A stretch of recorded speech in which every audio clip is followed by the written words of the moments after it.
ہوتی ہے کہ روزہ رسول سے حاضری کا موقع ملے گا، لیکن حسین اعظم آپ کو یقین تھا کہ یہ آخری جسے اس بات کا یقین ہو جائے کہ روزہ رسول کی یہ آخری حاضری ہے، وہ کیسے رسول اللہ کے روزے سے جدا ہوگا، وہ کیسے حضور کی بارگاہ میں آخری سلام اس نے پیش کیا ہوگا۔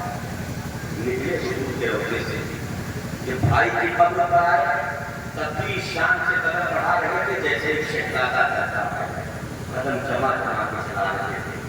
آئے روزے پر سلام پیش کیا، کہا میرے بھائی، آپ میرے بھائی بھی نہیں، میرے امام، میرے مرشد ہیں، میرے رہنما ہیں۔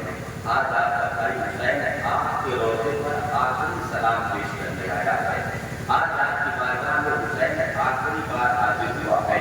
شاید زندگی اس کے بعد اب مہلت نہیں دے گی، پھر مدینے پلٹ کر نہیں آنا ہوگا، پھر مدینے کی گلیوں میں گھومنا نہیں ہوگا، پھر آپ کے روزے پہ آنا نہیں ہوگا۔ بھائی سے اپنے دل کے ارمانوں کے الفاظ بیان کیے، آخری سلام پیش کیا، اس کے بعد میرے آقا امام حسین نے اب ماں کے روزے پہ جانا ہے تو راوی لکھتا ہے کہ جب حسین نانا کے روزے پر گئے تھے تو قدم جمع جمع کے چل رہے تھے، جب بھائی کے روزے پر گئے تھے قدم جمع جمع کے چل رہے تھے، اب جب ماں کے روزے پر جا رہے ہیں تو حسین اس طرح دوڑے جیسے بچہ اپنے ماں کی گود سے لپٹنے کے لیے دوڑتا ہے، جیسے چھوٹا ہوا بچہ جس نے ماں کو نہ دیکھا ہو، وہ بچہ جب ماں کی جھلک دیکھتا ہے تو ماں کے دامن سے لپٹنے کے لیے دوڑتا ہے۔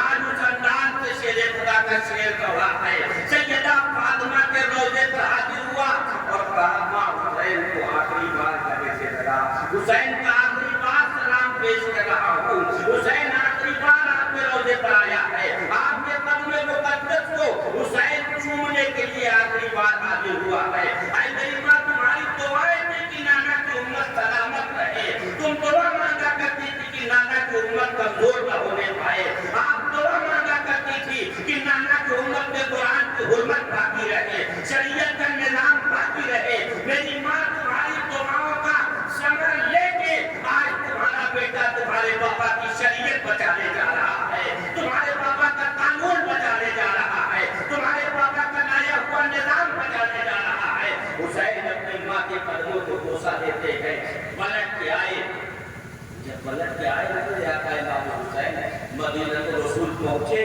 اپنے گھر پہنچے، گھر کا قافلہ تیار ہے، بنو ہاشم کا محلہ آج ہم کے ماحول میں کھڑا ہوا ہے۔ امام حسین نے کہا تیار ہو گئے، سب نے کہا قافلہ تیار ہے۔ میرے آقا امام حسین جب اپنی سواری پہ سوار ہوئے نا، حضرت عباس آگے بڑھے اور گھوڑے پہ لگام پکڑی، نادر عباس نے گھوڑے پہ لگام پکڑی۔ میرے امام نے کہا عباس ابھی تو میں سواری کے لیے سوار ہوا ہوں، میں نے سفر شروع نہیں کیا، تم روک کیوں رہے ہو؟ جناب عباس کہتے حضور میں تو سب سے تیار رہا ہوں، بس معاملہ یہ ہے کہ ہمارے خاندان کی عزت اور کچھ کہنا چاہتا ہے۔ امام حسین نے فرمایا بلاؤ، وہ خاتون آئی ہے، بنو ہاشم کی پوری عورتیں وہ پہنچی، اور پہنچنے کے بعد سردار امام حسین سے کہتے ہیں حسین اتنی اہمیت تجھے روکیں گے نہیں، تیرا مقصد عظیم ہے، عظیم کام کے لیے نکلے ہو، ہم تمہیں روکیں گے نہیں، لیکن آرزو یہ ہے فاطمہ کی شہزادی جا رہے ہیں تو اس شان سے مدینے سے رخصت ہو کہ ہمارے دلوں کو تسلی رہے، اس شان سے نکلے کہ ہمارے دلوں کو تسلی رہے۔ میرے امام فرماتے کیا چاہتی ہو؟ کہا چاہتے یہ ہے کہ ہم بنو ہاشم کی عورتیں سب لگا کے کھڑی ہو جائیں، اپنے دامن کو پھیلا دیں اور زینب ہمارے درمیان سے گزرے جیسے کوئی شہزادی گزرتی ہے، اس کے استقبال کے لیے کنیز کھڑی ہوتی ہے۔ آج ہم چاہتے ہیں کہ زینب اسی شان سے گزرے۔ امام نے کہا کوئی مسئلہ نہیں ہے، میرے امام اپنے سواری پر ہے، خاندان نبوت اس کو احتشام کے ساتھ پوری شان کے ساتھ مدینے سے نکلا۔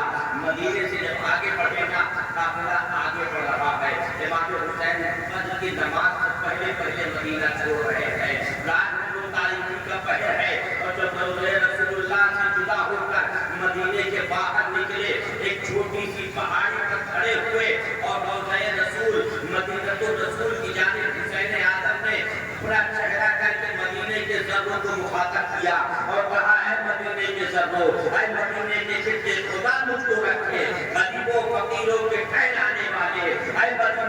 زمین، تو روئے زمین پر اللہ کی قسم مجھے سب سے زیادہ محبوب ہے۔ اے مدینے کی زمین مجھے تجھ سے سب سے زیادہ پیار ہے، لیکن اے مدینے کی زمین آج میں تجھے اس لیے چھوڑ رہا ہوں تاکہ تیرے اندر کی مکین محفوظ و معمول رہے۔ آج ہم مدینے کو اس لیے چھوڑ رہے ہیں تاکہ دین کی حفاظت ہوتی رہے۔ آج ہم تجھے اس لیے سلام حاصل کر رہے ہیں تاکہ تیرے اندر جو قانون زمانے کو ملا ہے وہ قانون باقی رہے۔ حسین مدینے کی جانب ایک بار پلٹ کے دیکھ رہے ہیں اور تاریخ نے دامن جھجوڑ کے کہا حسین آج 28 رجب المرجب کو تم نکل رہے ہو، دین کو بچانے کے لیے نکل رہے ہو، دین کی بقا کے لیے نکل رہے ہو، مدینے کو چھوڑ کے کہہ رہے ہو اے مدینہ تو سب سے زیادہ پیارا ہے۔ ایک وہ وقت بھی تھا جب تمہارے نانا نے مکہ کو چھوڑا تھا، مکے کی سرزمین سے باہر نکلے تھے اور مکے کی پہاڑی پہ کھڑے ہو کے کہا تھا اے مکہ تو اے زمین پر تو سب سے زیادہ مجھے محبوب ہے، اے مکہ تیرے اندر اللہ کا گھر موجود ہے، لیکن تیرے فرزندوں نے مجھے مجبور کر دیا ہے تیری زمین چھوڑنے پر۔ اسلام کو پھیلانے کے لیے مجھے آج مکہ چھوڑنا پڑ رہا ہے اور نواسے نے آج مدینہ چھوڑا ہے اسلام کو بچانے کے لیے۔ تاریخ اپنے آپ کو دہرا رہی ہے، نواسے نے دین کو بچانے کے لیے نانا کا شہر چھوڑ کے مکہ آباد کیا ہے، نانا نے دین کو پھیلانے کے لیے مکہ چھوڑ کے مدینے کو طیبہ بنایا۔ نعرہ تکبیر، نعرہ تکبیر، نعرہ رسالت، نعرہ رسالت، ذکر شہدائے کربلا، ذکر شہدائے کربلا، نعرہ تکبیر، نعرہ رسالت۔ آپ تاریخ دیکھتے جاؤ، اچھا ایک چیز کیا غور کرتے ہیں، دنیا میں جتنے بڑے ہیں، جتنے بھی بڑی شخصیتیں گزری ہیں، لوگوں نے اس کے ہم بندہ ہم نوا ہونے کا دعویٰ کیا، سب کے برابری کا دعویٰ کیا، یہاں تک کہ لوگوں نے خدا ہونے کا دعویٰ کیا۔ تاریخ پڑھ سکتے میرا جنتا ہے تاریخ خدا ہونے کا دعویٰ کیا، لیکن مجھے ایک آدمی لاؤ، ایک آدمی پورے روئے زمین سے ڈھونڈ کے لاؤ تو یہ کہے میں حسین کے برابر ہوں، میں حسین ہی میں ایک آدمی نبی ہونے کا دعویٰ، ولی ہونے کا دعویٰ، غوث ہونے کا دعویٰ، اللہ ہونے کا دعویٰ، وہی حسین ہونے کا دعویٰ کرتا ہوں۔ کوئی کہو تو میں حسین کے ہمسر ہوں، کوئی کہے تو میں حسین کے برابر ہوں، لاؤ گے جگر کہاں اتنا بڑا، کہاں ہے تمہارے پاس اتنا بڑا دل کہ حسین کی برابری کرو؟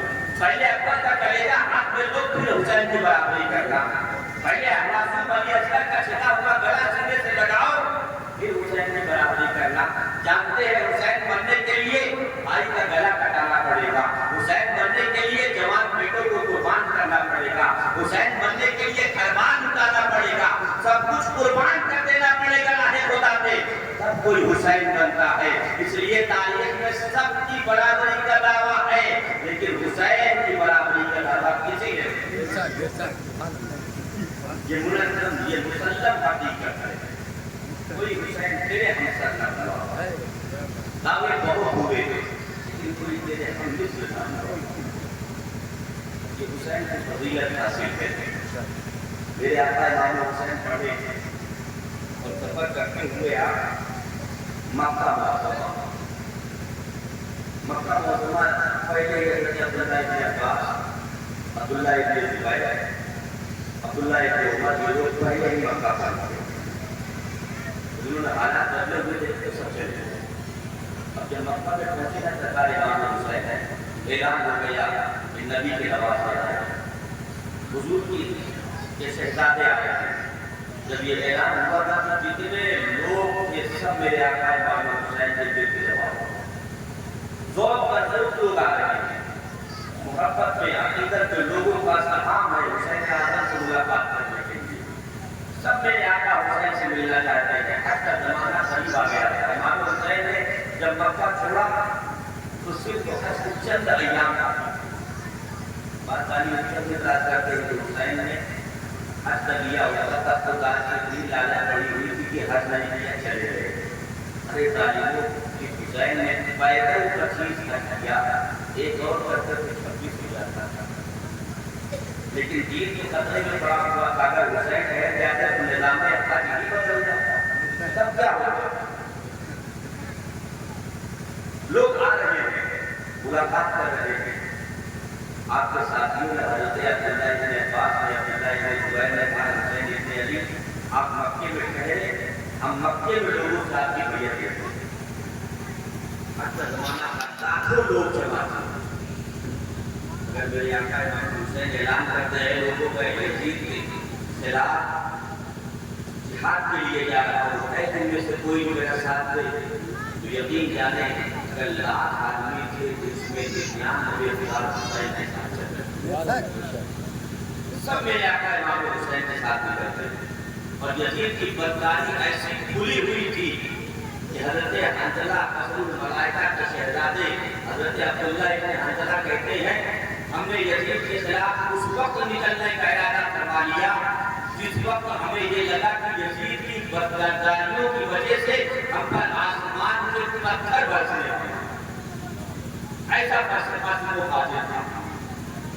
حسین اور یزید کا اختلاف یہ نہیں تھا کہ تخت و تاج والا مسئلہ تھا. حسین اور یزید کا اختلاف دولت و ثروت کے لیے نہیں تھا.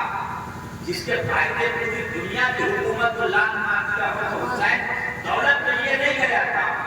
یزید تو چاہتا تھا حسین میرے پاس آئے, یزید تو چاہتا تھا حسین دولت لے لے, یزید تو چاہتا تھا حسین کسی حصے کی حکومت لے لے. اگر حسین اعظم کوئی بتائے گا تو حسین نے یہ کہا ہو کہ مجھے آدھی دولت دے دو, آدھی سلطنت دے دو, اس کا ختم. یزید اس پہ بھی راضی ہو جاتا. وہ تو چاہتا تھا کہ کسی طریقے سے حسین اعظم میرے پاس آ جائے, میں ان کو راضی کر دوں گا, جتنی دولت دینی پڑی دے دوں گا, جتنی شہرت دینی پڑی دے دوں گا, جو ملک مانگیں گے جو صوبہ مانگیں گے وہ صوبہ دے دوں گا.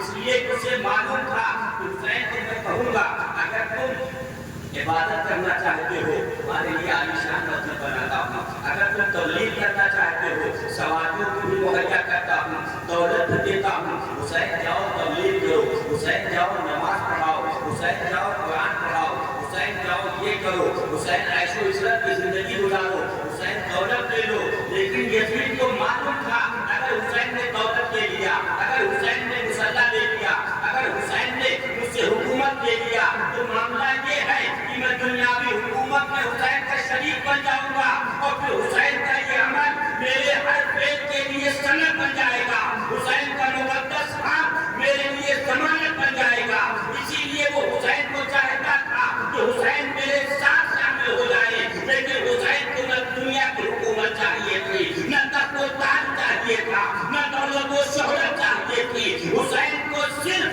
الحکم للہ, حکم اللہ کے لیے ہے, سلطنت اللہ کے لیے ہے, نظام اللہ کے لیے ہے, شریعت اللہ کے نبی کی لائی ہوئی ہے, قانون اللہ کا ہے. اس لیے حسین چاہتے تھے. یزید کو خود جمعہ کا نماز پڑھاتا تھا, یزید خود حافظ قرآن بھی تھا, بعض روایتوں میں ملتا ہے کہ حافظ قرآن بھی تھا, جمعہ کا امام بھی تھا, خطبہ بھی دیتا تھا.